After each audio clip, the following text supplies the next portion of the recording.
दारू माफिया को पकड़े, ब्रांटी को पकड़े और उसके बाद में हम लोग के रोड पर लाके छोड़ दिया।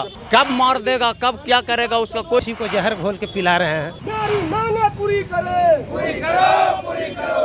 मेरे एसपीओ को पुनः बहाल करे, बहाल करे, बहाल करे, बहाल करे। एसपीओ संघ जिंदाबाद, जिंदाबाद, जिंदाबाद। बिहार के गृह विभाग के द्वारा बिहार से नक्सल क्षेत्र को समाप्त करने के लिए और नक्सलियों से मुक्ति दिलाने के लिए एसपीओ का गठन किया गया था और बड़ी संख्या में एसपीओ के पद पर सरकार के द्वारा बहाली की गई थी। लगभग 10 वर्षों तक हजारों की संख्या में जो एसपीओ हैं उन्हें बहाल किया गया था और ये जो बहाल होने वाले एसपीओ हैं वो अपनी जान जोखिम में डालकर नक्सल क्षेत्र में लगातार घूम घूम कर नक्सलियों के खिलाफ अभियान चलाते हुए उन्हें पुलिस के शिकंजे में भेजने का काम किया था। लेकिन अब 10 वर्षों के कार्यकाल के बाद गृह विभाग के द्वारा अचानक 2018 में इन तमाम लोगों को नौकरी से बर्खास्त कर दिया जाता है। अपनी नौकरी को फिर से बहाल करने की मांग को लगातार ये लोग मांग कर रहे हैं और बीजेपी कार्यालय के समक्ष आकर सम्राट चौधरी से मांग कर रहे हैं। इनसे बात करते हैं क्या कुछ मामला है और क्या कुछ इनकी मांगे है। सर, किस लिए आप लोग यहाँ पे आए हैं?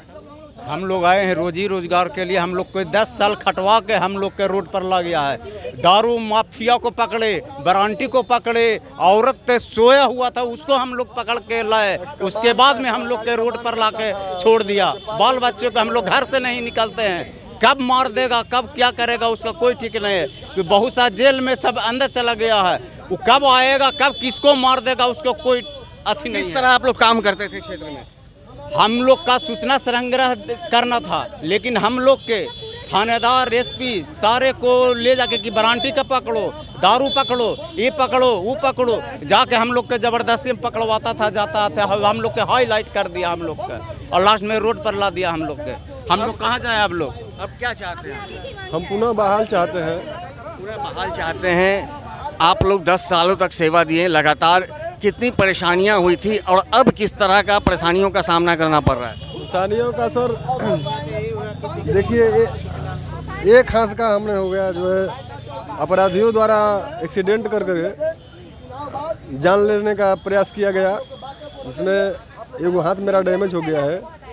और 2013-14 में मेरा बहाली हुई थी और 18 तक इतने नक्सल थाना है मेरा, इतने नक्सल थाना है मेरे जिला का, मेरा थाना, जहाँ कितने थाना प्रभारी मारे गए हैं। किस जिले से? कैमूर जिले से। कैमूर जिले के चांद थाने से हम। आप पे भी हमला हुआ? जी जी, मेरा हमला हुआ था। थाना प्रभारी पर हमला हुआ था। थाना प्रभारी की स्थिति बहुत दयनीय थी। तो ये हाथ आपका कैसे जख्मी हो गया? क्या गोलियां लगी थी? गोलियां एक्सीडेंट करवाया गया, अपराधियों द्वारा एक्सीडेंट करवाया गया। चूँकि हम लोगों से भय था कि जो है हम लोगों को रहने नहीं देगा, ये सब सूचना दे करके हम लोग के प्रति सूचना दे रहा है। जोखिम भरा काम था आप लोगों का? बहुत बड़ा जोखिम भरा था। देखिए, आज एक हाथ का भी आदमी हो गया, उसके बाद जो है बाल बच्चा भी आज मर रहा है भूखे, सरकार भी जो है हटा दिया, उसके बाद दुश्मनी भी आदमी अपराधियों से झेलना पड़ रहा है। यही तो स्थिति है। इसके पहले हम लोग चुनाव से पहले आए थे, सम्राट चौधरी जी से मिले थे, तो उन्होंने आश्वासन दिए थे कि आप लोग इलेक्शन में हम लोग का मदद कीजिए और इलेक्शन बाद आप लोग का हम कर। जैसा कि सुन रहे हैं कि ये जो एसपीओ है अपनी जान जोखिम में डालकर अपराधियों से लोहा ले रहे थे। इस बीच इनके ऊपर हमला भी हुआ। देख सकते हैं कि इनके एक हाथ भी जख्मी हो गई है। बावजूद ये अपनी पूर्ण बहाली की मांग कर रहे हैं, लेकिन इनकी सूद लेने वाला अभी कोई नज़र नहीं आ रहा है। ये लोग बीजेपी कार्यालय पहुँचे हैं। सर, किस तरह से आप लोग ड्यूटी कर रहे थे? कितनी जोखिम भरी काम थी और आज आप लोगों को नौकरी से बर्खास्त कर दिया गया? जी, 2009 से बहाल हुए हम लोग और 2009 से लगातार काम करते हम लोग आ रहे हैं। और 2018 में बेगर सूचना, बेगर किसी लिखित कागजात से सरकार ने हटा दिया। जबकि नक्सल समाप्त करने में एसपीओ संघ का पूरा भूमिका रहा। एक एसपीओ अपने जान जोखिम में डालकर नक्सल मुक्त कराया है बिहार को।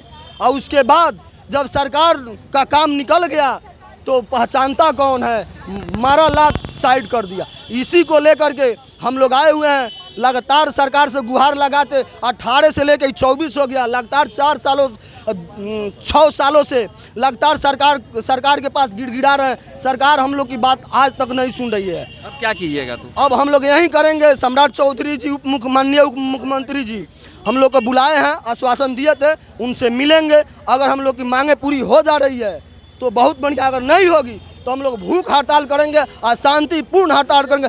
इसलिए हम लोग मारा जा रहे हैं, भूखे तो मर रहे हैं, तो सरकार ऐसे भी मार दे भूखे, हम लोग भूख हड़ताल पे हम लोग रहेंगे। तो जैसा कि सुन रहे हैं, सरकार के इन जो आदेश निकाला गया है बर्खास्तगी क्या, जिसके बाद से लोगों में आक्रोश है, वो कह रहे हैं कि ऐसे भी भूखे मर रहे हैं और भी अब भूख हड़ताल करके भूखे मरेंगे। और भी कुछ लोग इनसे बात करते हैं। सर, किस तरह से आप लोग ड्यूटी कर रहे थे, क्या परेशानियां हो रही हैं? ड्यूटी देख लीजिए, एकदम साक्षात मेरे पास कमान है, बिना कमान का हम लोग कहीं ड्यूटी। जम्मू जिला सिकंदरा से बोल रहे हैं, गोपाल ठाकुर मेरा नाम है।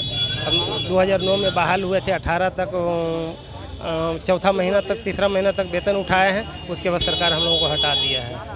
क्या चाहते हैं? हाँ, क्या चाहते हैं वही कि ठीक है, अगर मान लीजिए एसपीओ को हटा दिए हैं, अब हम लोग कहीं उम्र भी नहीं रहा, कहीं भी जा नहीं सकते हैं। ठीक है, एसपीओ में जगह नहीं है, हम लोगों को चौकीदार में बहाल किया जाए। सरकार हर इंसान को रोजगार दे रहे हैं और किसी को जहर घोल के पिला रहे हैं। तो देखिए, इनका साफ कहना है कि सरकार लगातार दावे कर रही है, हम रोजगार दे रहे हैं, नौकरी दे रहे हैं, और ऐसे में जो लोग नौकरी कर रहे थे, भले ही वो अनुबंध पर थे, अब उन्हें बर्खास्त कर दिया गया है। तो अब ये लोग सरकार से गुहार लगा रहे हैं कि अब हमारी उम्र नहीं है, हमारे परिवार के लोग भूखे मर रहे हैं। ऐसे में अब ये लोग क्या कुछ कर रहे हैं? सर, किस तरह से आप लोग को परेशानियाँ झेलना पड़ रहा है? परेशानियाँ बहुत तरह का झेलना पड़ रहा है। पहले तो बाल बच्चा जलाने के लिए, उसके बाद अभी हम लोग जो नक्सलियों के खिलाफ लड़े, आतंकवादियों के खिलाफ लड़े, उन सभी को हम लोग निशाने पे हैं। हमारे बहुत सारे साथी बिहार में मार दिए गए, काट दिए गए, बोटी बोटी काट दिया गया। ये सब पुरानी बातें हो गई अब। लेकिन तब है कि अभी हम उसी आशा पर जी रहे हैं। हमारे साथी आज भी लड़ने और मरने को तैयार हैं। इसी आशा पर हम जी रहे हैं कि हमारा सरकार फिर से बहाल कर दे। हम मान सम्मान की लड़ाई लड़ रहे हैं। हमको 3000 से कुछ होना नहीं है, लेकिन एक मान सम्मान है। हम जहाँ लड़ते थे, आज भी लोग कहते हैं कि गद्दार है, आज भी लोग कोई कहता है कि नहीं, तो ये जो है कि एसपीओ नहीं है, ये जो है कि थाना का दलाल है। तो हम लोग चाहते हैं कि जो हमारा गुप्त बहाली था उसको फिर से कर दिया जाए, और उसके बाद हम अपने बात के लेकर के फिर हम संघर्ष करेंगे। आज भी हम करते हैं, आज भी हम लोग को थाना से बुलाहट होता है, हम लोग बताते हैं, नोटिस सामना करा देते हैं, जाते हैं, बताते हैं, धरवाते हैं। लेकिन अब वो जो पहले था वो अब कम हो गया है। हम लोग भी बहुत सोच समझ के काम करते हैं। इसलिए हम चाहेंगे कि सरकार जो हमारे सम्राट चौधरी बुलाए थे कि चुनाव से पहले कि आप लोग चुनाव बाद आइएगा, हमें आशा है, विश्वास है, और वो जवान के पक्के हैं, हम लोग का काम कर देंगे। नहीं होगा तो फिर दोबारा आएंगे। कोई भी हम संघर्ष करेंगे तो शांति तरीके से करेंगे। हमारा नौकरी हो चाहे मत, हम पुलिस वाले हैं, हम जान देने से पीछे नहीं आएंगे, और कोई भी काम उग्र नहीं करेंगे, कोई भी काम ऐसा नहीं करेंगे जो कानून से सम्मित नहीं हो। हम लोग तो जैसा कि आपने सुना, इनका कहना है कि हमें मान और सम्मान चाहिए, मुझे गद्दार का धब्बा नहीं चाहिए। हम लोगों ने अपनी जान को जोखिम में डालते हुए सरकार के लिए काम किया है, और आज हम अपराधियों और नक्सलियों के निशाने पे हैं। ऐसे में हमारा पूरा परिवार जो है दहशत के साये में जी रहा है। इन लोगों ने सरकार से अविलंब पुनः बहाल करने की मांग की है। अब देखना यह है कि लगातार 6 वर्षों से मांग रहे अपनी मांग को अब सरकार इनकी कब पूरा करती है। दर्श न्यूज के लिए ज्ञानेंद्र की रिपोर्ट।